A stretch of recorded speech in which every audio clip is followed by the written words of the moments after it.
Madam, Sridevi ಪರ ವಕೀಲರು ನೀವು. ಸೊ ಶ್ರೀದೇವಿ ಅವರು ಫಸ್ಟ್ ರಿಯಾಕ್ಟ್ ಯಾವ ತರ ಮಾಡ್ಕೊಂಡಿದ್ದಾರೆ? ಯಾಕಂದ್ರೆ ಅವ್ರ ಪರ ವಕೀಲರು ಈಗಾಗಲೇ ಸ್ಟೇಟ್ಮೆಂಟ್ ಕೊಟ್ಟಿದ್ದಾರೆ. ಸೊ ಅದಕ್ಕೆ ಯಾವ ತರ ರಿಯಾಕ್ಟ್ ಮಾಡಿದ್ದಾರೆ, ಜೊತೆಗೆ ಏನ್ ಹೇಳ್ತೀರಾ ಅಂತ ಹೇಳಿ. ನಿಮ್ಗೆ ಇವಾಗ ಆಗ್ಲೇ ಗೊತ್ತಿದೆ, ಅವ್ರ ಪರವ ವಕೀಲರು ಮಾತಾಡಿರೋದು ಒಂದು ಹೆಣ್ಮಗಳ ಮೇಲೆ ಏನು ಪರಿಣಾಮ ಬೀರ್ಬೋದು ಅನ್ನೋದನ್ನ. ಇದನ್ನ ನಾನು ನಿನ್ನೆನೂ ನಾನು ಸ್ಪಷ್ಟಪಡಿಸಿದೀನಿ. ಈ ತರ ಒಂದು ಪ್ರೊಫೆಷನಲ್ ಕೆಪಾಸಿಟಿಯಲ್ಲಿ ಇಟ್ಕೊಂಡು ಒಂದು ಕ್ಯಾರೆಕ್ಟರ್ ಅಸಾಸಿನೇಷನ್ ಮಾಡೋದು it's not a right thing, and especially on media.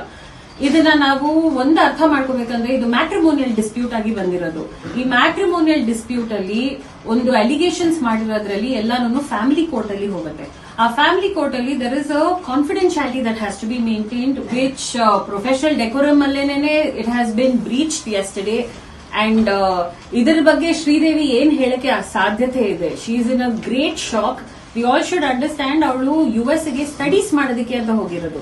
Studies ಮಾಡೋದಕ್ಕೆ ಅಂತ ಹೋಗಿರೋ ಒಂದು ಹೆಣ್ಣಿಗೆ ಈ ತರ ಟಾರ್ಚರ್ ಕೊಡ್ತಾ ಇರೋದು is unforeseen. This is not something that is a natural process with any human beings. ಅವ್ರಿಗೆ ಡಿವೋರ್ಸ್ ನೋಟಿಸ್ ತಲುಪಿದ್ಯಾ? ಅದಕ್ಕೆ ಅವ್ರು ಏನಾದ್ರು ರಿಪ್ಲೈ ಕೊಟ್ಟಿದಾರ? ಡಿವೋರ್ಸ್ ನೋಟಿಸು ಅವಳದು ಎಕ್ಸಾಮ್ ಟೈಮ್ ಅಲ್ಲಿ ಇರುವಾಗ ಏಪ್ರಿಲ್ ಅಲ್ಲಿ ಕಳಿಸಿದ್ದಾರೆ. ಇದು ಡಿಸೆಂಬರ್ ಅಲ್ಲಿ ಬಂದಾಗ ಮಾತುಕತೆ ನಡೆದು ಆಮೇಲೆ ಅವಳು ಸ್ಟಡೀಸ್ ಕಂಪ್ಲೀಟ್ ಮಾಡೋದಕ್ಕೆ ಅಂತ US ಹೋದಾಗ ಎಕ್ಸಾಮ್ ಟೈಮ್ ಅಲ್ಲಿ ಡಿವೋರ್ಸ್ ನೋಟಿಸ್ ಕಳಿಸಿದ್ದಾರೆ. ಅದಕ್ಕೆ ಅವಳು ಸ್ವಲ್ಪ ಕಾಲಾವಕಾಶ ತಗೊಂಡು after some time when she was in a state of mind, ಅದಕ್ಕೆ ನಾವು ರಿಪ್ಲೈ ಕೊಟ್ಟಿದ್ದೀವಿ. ಸೊ ಸದ್ಯಕ್ಕೆ ಅವರು ಲೀಗಲ್ ನೋಟಿಸ್ ಅಲ್ಲಿ ಏನ್ ಕೊಟ್ಟಿದ್ದಾರೋ ಅದಕ್ಕೆ ನಾವು ರೆಸ್ಪಾನ್ಸ್ ಅನ್ನೋದು ಕೊಟ್ಟಿದ್ದೀವಿ ಅವರಿಗೆ. ಕೋರ್ಟ್ ಅಲ್ಲಿ ಇನ್ನೂ ನಮಗೆ ಕೋರ್ಟ್ ನೋಟಿಸ್ ಜಾರಿ ಆಗಿಲ್ಲ. ಇದರಲ್ಲಿ ಕೋರ್ಟ್ ಅಲ್ಲಿ ಪಿಟಿಷನ್ ಅಲ್ಲಿ ಏನ್ ಹಾಕಿದರೆ ಎಲ್ಲಾನು ನಮಗೆ ಬರೀ ಮಾಧ್ಯಮದಿಂದ ಕಂಡು ಬಂದಿದೆ ಹೊತ್ತು ನಮಗೆ ಪಿಟಿಷನ್ ಅಲ್ಲಿ ಏನಿದೆ ಅನ್ನೋದು ಇದುವರೆಗೂ ಏನು ಗೊತ್ತಿಲ್ಲ ನಮಗೆ. ಈಗ ಲಾಯರ್ ಏನ್ ಹೇಳಿದಾರೋ ಅದಕ್ಕೆ ಲೀಗಲ್ ಆಗಿ ಆನ್ಸರ್ ಮಾಡಿದೀನಿ ಅಂತ ಹೇಳಿದ್ರಿ. ಏನ್ ಮೆನ್ಷನ್ ಮಾಡಿದೀರಾ ಅಂತ ಹೇಳಿ. ಒಂದು ಮ್ಯಾಟ್ರಿಮೋನಿಯಲ್ ಡಿಸ್ಪ್ಯೂಟ್ ಅಲ್ಲಿ ಅವರು ಲಾಯರ್ ಹೇಳಿರೋ ಪ್ರಕಾರ ಅವರು ಕ್ರೂಯಲ್ಟಿ ಅನ್ನೋದನ್ನ ಅಲೆಜ್ ಮಾಡಿದ್ದಾರೆ.